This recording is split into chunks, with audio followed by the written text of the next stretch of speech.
ठरलं तर मग या मालिकेचा आजचा एपिसोड फार जबरदस्त आहे बरं का. शेवटपर्यंत नक्की पहा.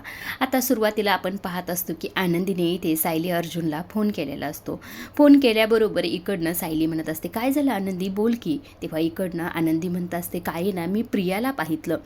तेव्हा सायली म्हणते, कुठे आणि कसं, असं म्हटल्यानंतर आनंदीने सगळ्या गोष्टी काही सांगितल्या असतात. ह्या सांगितल्यानंतर खरंही ते सायली म्हणत असते, हे सगळं ठीक आहे, पण हे ठिकाण कोणतं हे सांगू शकतेस का तू, असं म्हटल्यानंतर आनंदी एका व्यक्तीला विचारते बरं का, म्हणजे हे ठिकाण कोणतं आहे. तेव्हा त्या व्यक्तीकडनं कळतं की हे वृद्धाश्रम आहे. हे वृद्धाश्रम कळल्यानंतर खरं सायली ते आनंदीचे आभार मानत असते. तिला म्हणत असते की तुला दिसत नसून सुद्धा तू इतकं मोठं काम केलं. विचारच करत होतो की ही प्रिया नेमकं सदा आणि वैनाला घेऊन कुठे गेली असेल, पण तू हे सांगितलंस ना, त्यामुळे खरंच खूप मोठं आमचं काम झालेलं आहे. तू खरंच खूप मोठं काम केलंस, खरंच मनापासून तुझे धन्यवाद, असंही ते सायली म्हणत असते बरं का. तेव्हा आनंदी म्हणते, अगं नको गं, असं आभार वगैरे अजिबात काही मानू नको. मी एक काम केलेलं आहे छोटंसं, आणि ही प्रिया कशी मला माहिती आहे ना, त्यामुळे मला वाटलं हे सगळ्या गोष्टी तुला सांगाव्यात. आता अर्जुनसुद्धाही ते आनंदीचे आभार मानत असतो. तितक्यात खरं विमल आलेले असते की प्रिया घराबाहेर गेलेली आहे. आता इथे सायली आणि अर्जुनला टेन्शन आलेलं असतं की ही प्रिया तिथे पोहोचायच्या आधी खरं तरी इथे अशी कोणती तरी व्यक्तीला मदतीला घ्यावं लागेल, ज्या व्यक्तीला आश्रमाबद्दल सगळ्या गोष्टी माहीत असतील, असं म्हणून आता नंदिनीला कॉल केलेला असतो. कारण की नंदिनीला आश्रमाबद्दल सगळं माहीत असतं, कारण की नंदिनी आश्रमातच काम करत. सायलीने कॉल केल्यानंतर सायली म्हणत, नंदिनी तू कामात तर नाहीस ना गं. तेव्हा नंदिनी म्हणते, नाही गं सायली, बोल, काही काम होतं का. तेव्हा सायली म्हणत असते की प्रियाची कारस्थानं तर तुला माहिती आहे ना गं, तिच्याच बद्दल मला तुला एक विचारायचं होतं. अगं तिने ना सदा आणि महिन्याला एका आश्रमामध्ये ठेवले आहेत आणि त्यांना इंजेक्शन देऊन तिचा मारण्याचा प्लॅन आहे, असं म्हटल्यानंतर नंदिनी म्हणते, काय म्हणजे ही जी एवढी मोठी मजल गेली. तेव्हा सायली म्हणते, हो ना गं, बघ ना गं, त्यांना मारायला निघाली गं, त्यांचा जीव वाचवला पाहिजे, त्यासाठीच खरं आम्हाला तुझी मदत हवी आहे. तुला आश्रमाबद्दल बऱ्याच गोष्टी माहिती आहेत ना, त्यामुळे खरं तुझी मदत घेत आहोत. तेव्हा नंदिनी म्हणते, हो तू काळजीच करू नको, मी शोधून काढते, फक्त ते नेमकं कुठे आश्रम कळेल का, काही म्हणजे खून वगैरे आहे का त्याची. तेव्हा सायली म्हणते, अगं तिथे आसपास ना एक मंदिर आहे, असं म्हटल्यानंतर नंदिनी म्हणते, तू काळजीच करू नको, ती प्रिया पोहोचायच्या आधी मी तिथे पोहोचेल आणि सदा आणि मैनाचा जीव नक्कीच वाचेल, तू काळजी करू नको, असं म्हणून फोन ठेवला जातो. नंदिनी तिच्या कामाला लागलेली असते. इकडे दुसऱ्या बाजूला सदा आणि मैनाला त्या आश्रमात आणून सोडलेलं असतं. तेव्हा इथे मैना म्हणत असते, तो माणूस म्हटला होता ना सायली आणि अर्जुन आपल्याला फोन करतील, मग आणखी फोन कसा नाही आला. तेव्हा सदा म्हणत असतं, करतील रे, थांब जरा, असं यांचं बोलणं सुरू असतं. तितक्यात खरं तर इकडनं आश्रमातलीच एक आजी आलेली असते. ती म्हणत असते की तुमचा आता खरं तर चेकअप करणार आणि तुमच्या काही जुन्या गोळ्या असेल ते सुद्धा त्यांना दाखवा, म्हणजे बदलायच्या असतील तर ते बदलतील, असं म्हटल्यानंतर मैना म्हणते, आम्हाला तर काहीच झालं नाही, यांची थोडीशी तब्येत बिघडलेली होती पण ती आता ठीकच, असं म्हटल्यानंतर आजी म्हणत असते, अहो इथले असेच नियम आहेत, इथं प्रत्येक व्यक्ती आली ना त्यांचं पूर्ण बॉडीचं चेकअप केलं जातं, असंही ते आजीकडनं कळलेलं असतं. आता ती ते म्हणत असते की आता डॉक्टर येतीलच, असं म्हटल्यानंतर समोरून खरंच इथे डॉक्टर आले, पण हे डॉक्टर खरे नाहीत बरं का. इथे आलेले असते ती म्हणजे प्रिया नर्स बनून, आणि तिच्याच सोबतचा तो माणूस असतो. आल्याबरोबर तो व्यक्ती जरा घाबरतो बरं का, त्याला घाम सुटलेला असतो. तेव्हा प्रिया म्हणते, घाबरू नका, टेन्शन नका घेऊ, जा चेकअप करा, असं म्हणून आता प्रिया त्याला एक स्टूल बसायला देते.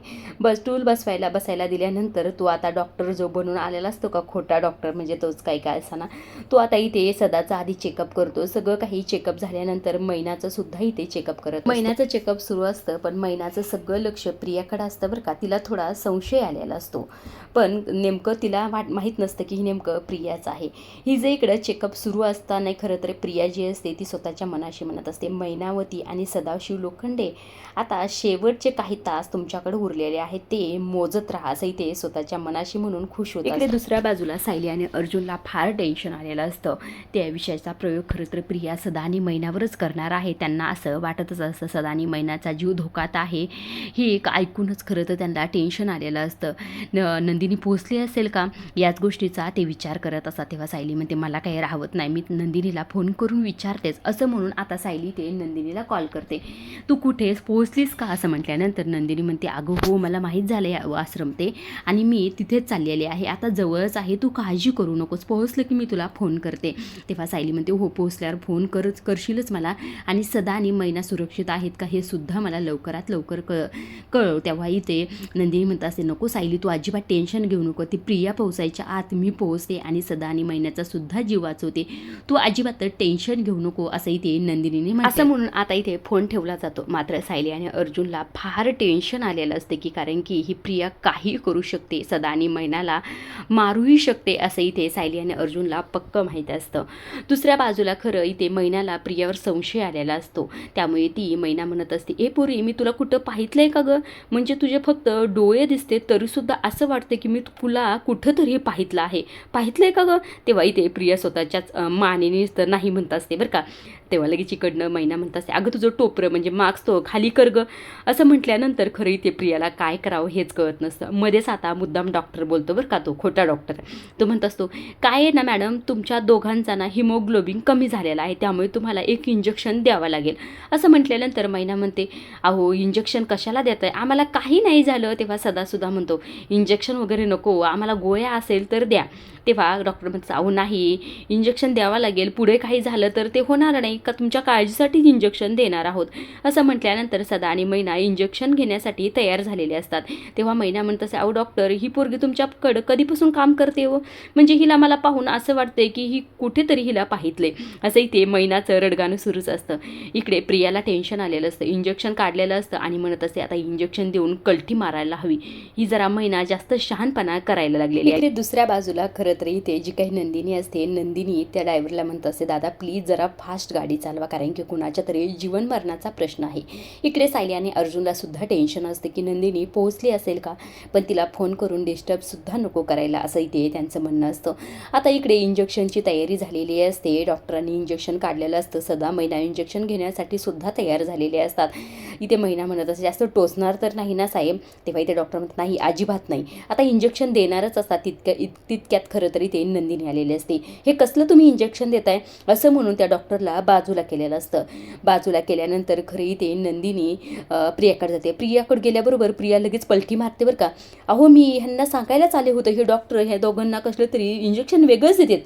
तेव्हा इथे नंदिनी तिच्या तोंडावरचा मास्क काढते आणि जोरात तिच्या कानाखाली वाढते बरं का.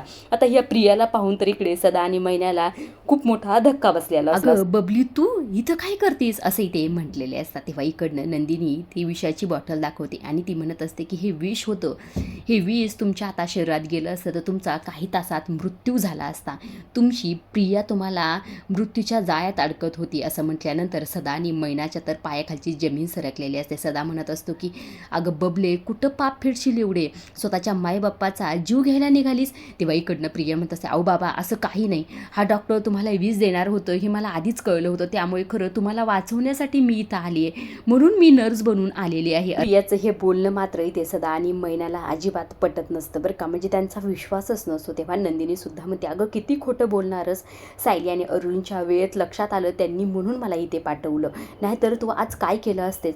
असं मी पोलिसांना बोलवले आणि तुला आत्ता पोलीस अटक करतील असं इथे नंदिनी म्हटल्यानंतर प्रिया म्हणते, अगं पोलिसांना कशाला, एवढं काहीच झालं नाही, हा डॉक्टर खोटा, याला अटक करा, मी काहीही केलं नाही. तेव्हा डॉक्टर तो हात जोडतो बरं का, अहो मी नाही काही केलेलं, सगळा गुन्हा यांचाच आहे. मात्र ही प्रिया त्याला बोलून सुद्धा देत नाही बरं का.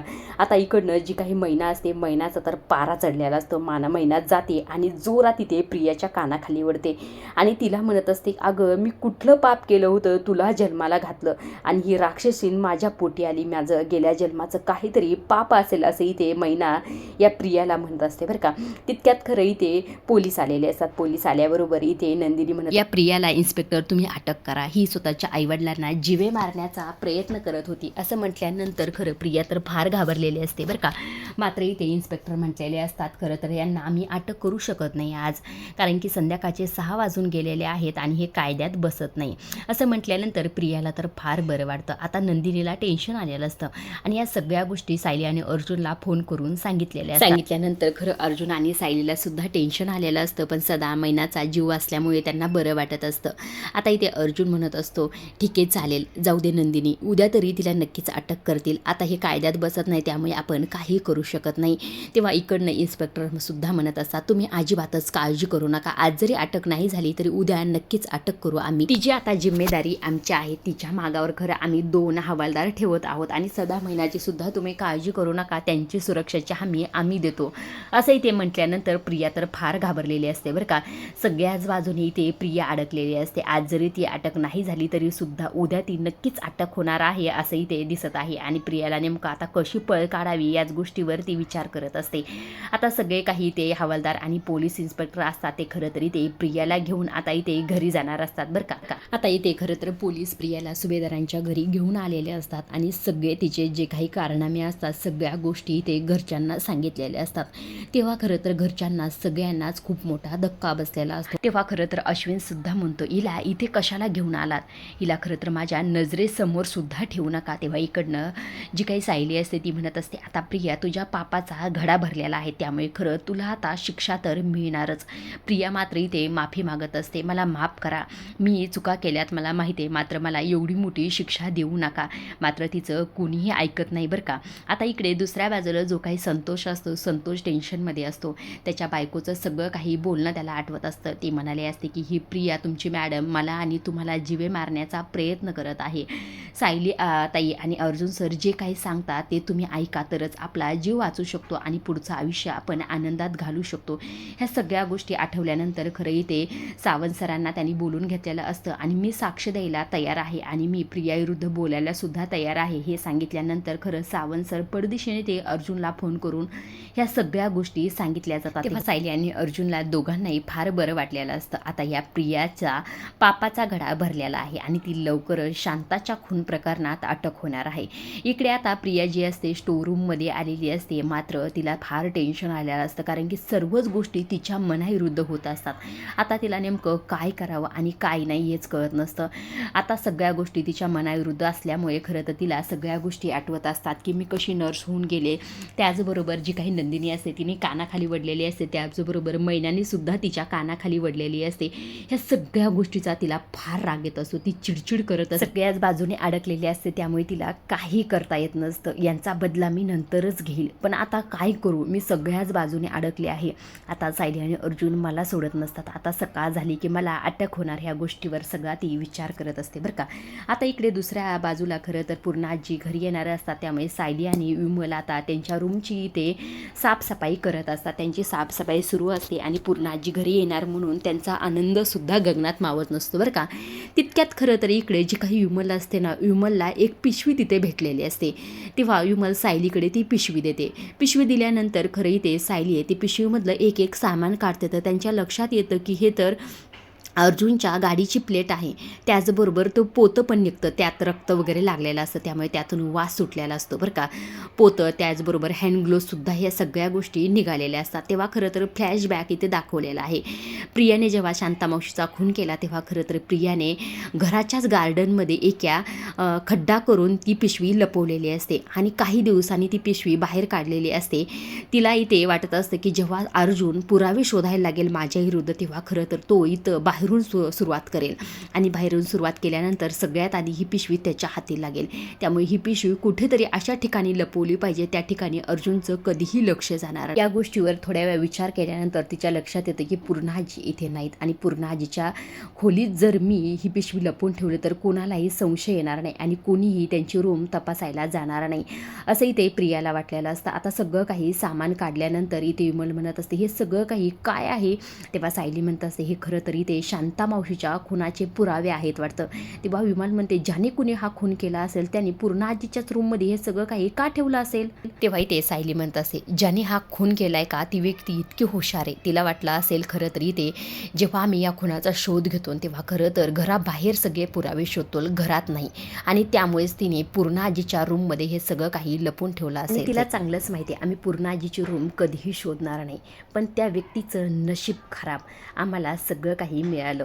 आता इथे सायलीने विमलला खरं प्रियाचं नाव सांगितलेलं नसतं बरं का. तेव्हा इथे जी काही सायली असते स्वतःच्याच मनाशी म्हणत असते, आता प्रिया तुझं काही खरं नाही, आता सगळं काही तुझं संपलं, असं इथे सायली स्वतःच्याच मनाशी म्हणत असते. आता खरं तर प्रिया थोड्या दिवसात अटक होणार आहे बरं का.